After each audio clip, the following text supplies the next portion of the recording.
Spoilers for The Last of Us Part 2 and The Last of Us HBO. So far, The Last of Us on HBO has been an incredible adaptation. From the cast to the use of practical effects and makeup to the locations chosen for each faithful recreation, it's all been on point. These are my favorite games of all time. They're the games that I've played the most and the games that got me into video games as an art form in general. Every detail, every piece of a character's costume or musical motif is remembered through my own nostalgic lens as these games grew to be a part of my formative years. And so, going into Season 2 and Episode 2 of Season 2, I knew what was coming. I felt the heart-pounding build to the inevitable pain every fan of these games has been anticipating since the announcement of the adaptation all those years ago. And I did feel it. I cried alongside Ellie. I got chills as her sadness turned so quickly to intense rage at the sight of Abby. I believed Abby's words, and I reveled in Joel's unshakable disposition as he faced the consequences of his actions.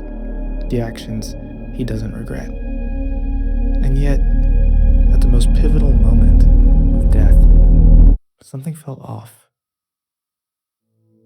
There was a heaviness in the air that was missing, a heaviness that came in the form of presentation. I don't think I ever fully appreciated just how spectacular the staging and cinematography of the game's version of this scene is until now.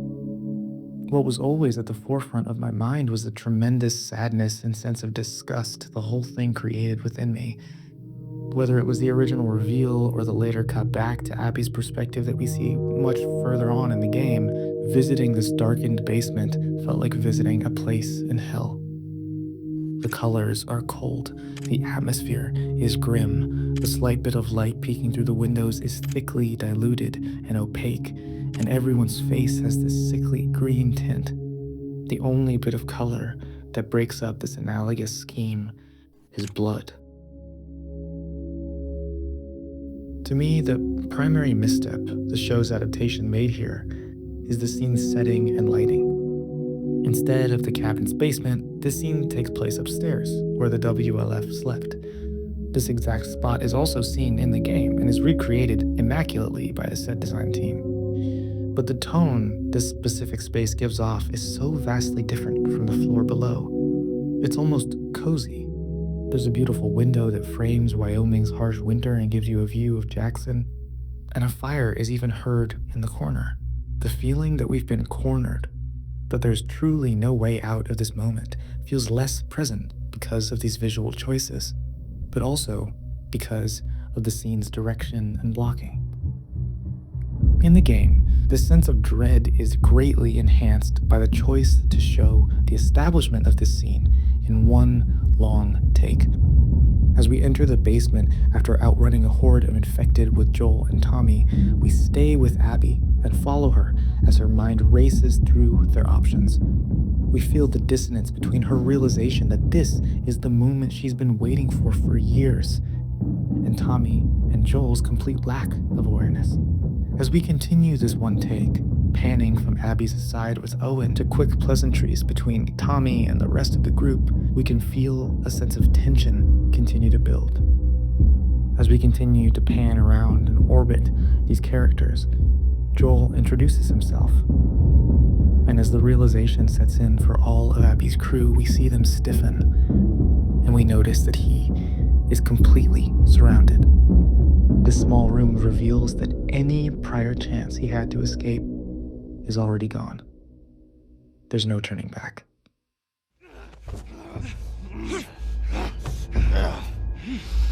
Puta madre.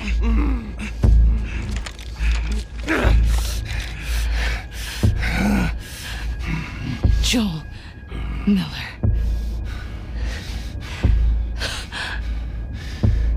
Who are you? Guess. Abby's dialogue here is simple and effective. The game's decision to hold off on revealing her motive or who this group truly is adds to the anger and confusion we feel as players. and allows us to be in sync with Ellie's motivation and mindset as the game continues. What matters here is not in the details, but the emotion. Laura Bailey, who plays Abby, is unsurprisingly incredible in this role, but this scene specifically showcases her ability to portray so much with so little. The anger is simmering at the surface, yet there's a pain behind her words and her eyes, like she's both relieved to finally have this opportunity in front of her and afraid that it won't be what she needs to end her suffering. Sound is also so important here. The game's use of Matt Quayle's dreary synth drones is just haunting. They build up the already potent tension to a place of sickness. Since these sounds are also used in many of the game's combat encounters to come, they create a subconscious relationship between the violence Ellie commits and the inciting incident for those very acts. You stupid old man. You don't get to rush this.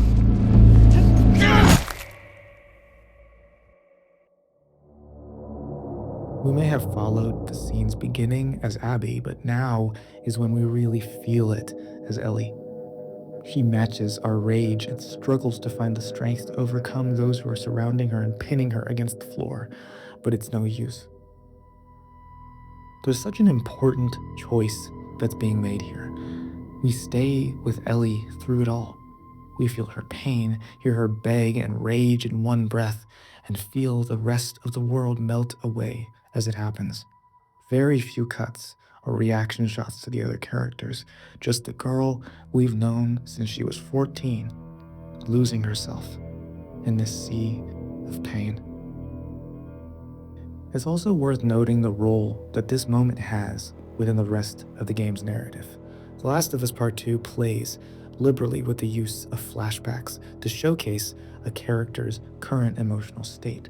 We repeatedly return to this scene in moments of Ellie's PTSD and also return to it to witness Abby's perspective of these events, seeing how there is little sense of relief once the act is committed.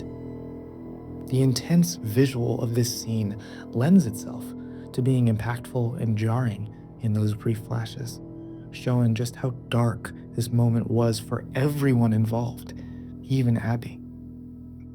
In the show's version, the performances really sell what the visuals themselves don't really, and thus the experience of this scene is still likely one of complete devastation. Much of these emotional beats are completely preserved, and when Ellie enters the room and pleads for Joel to get up, I just burst into tears. Bella Ramsey is truly spectacular here. One of the best performances in the entire series is in this scene. And yet I can't help but imagine what could have been if a more visually potent version of this scene was paired with these performances, like we got in the game. There's a scattered feeling to the show's filmmaking here. The bright windows, as well as the angle and shot placement, feels less intentional and precise as the game.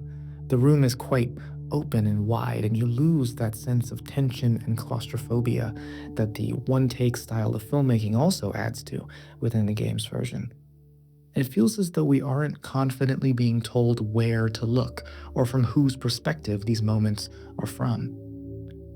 And I think some of this stems from the show's goal to introduce more of Abby's story sooner. We already know who she is, who she's lost, and we've seen her nightmare that we expect has been occurring over and over and over these past 5 years. That feeling of betrayal and confusion felt in the game isn't as strong here. We now know much more than Ellie does about why all of this has happened. And I'm not so sure as to whether or not this knowledge will be beneficial. One of the reasons the second game is so controversial is this specific creative choice, the decision to stick with perspectives. When Ellie is confused and angry at the beginning of the game, so are we. We know everything that she knows, and this sets us up for a long road of vengeance, fueled by our lack of understanding and unwillingness to see this circumstance from any other point of view. It's the perfect setup for the days we spend in Seattle, hunting all of them down. Before this season began, I had the thought that this story would actually be more easily told in a show because we're so used to already inhabiting characters and various points of view within the medium of filmmaking. The show's most acclaimed episode, after all, isn't even from Joel and Ellie's perspective. So I thought that this shift to a story with perspectives interchanged more often would be a smoother experience for the viewer, thus resulting in an easy to follow flow. And that may actually be true, but maybe the friction that we felt in the game was actually the point. Maybe it strengthened the narrative. So, what does it mean to lose this? What does it mean to lose out on the friction the game's perspective shifting creates? Does that weaken the narrative? That remains to be seen, but I can say that I think it's weakened this pivotal moment a bit. I don't doubt that the show will take us on this narrative journey in a really effective way, and I don't doubt that I will cry countless more times throughout the rest of this season and the seasons to come. But I do believe that this show has shown us that games as an art form hold a certain power that passive media can't truly match in the same way. Being a part of the action, being complicit with the characters' actions, puts you into the story. You're not just an observer, but a participant. It's already been proven that this adaptation has been able to do things that the games can't. It can linger on character beats or side stories in ways the game never had the means to do so, and can expand corners of the world we would have never seen otherwise. But in doing so, we may lose a sense of personal perspective and investment that the games are able to do because of their medium. I am really excited personally for the moments of expansion that enrich an already beautifully detailed world with even more depth within the show. For example, seeing more of Isaac and his backstory in connection to Abby and the Fireflies, as well as the Seraphite Prophet, those are top of my personal list. I don't think that the show and the game are pieces of art that are in competition with each other. I think they're really assisting each other, informing us about ways we can see this story and its many characters. It's fascinating to see games that have had such an effect on me retold in this way. And even perceived missteps are valuable as an artistic study. It teaches me about what I value in these experiences and why we feel the way we do about certain aspects of them. Let me know in the comments if you felt the same or if you had a different perspective on the adaptation and how it's felt for you so far. I'd love to hear what you all think, and I can't wait for the rest of the show. Thank you guys for watching.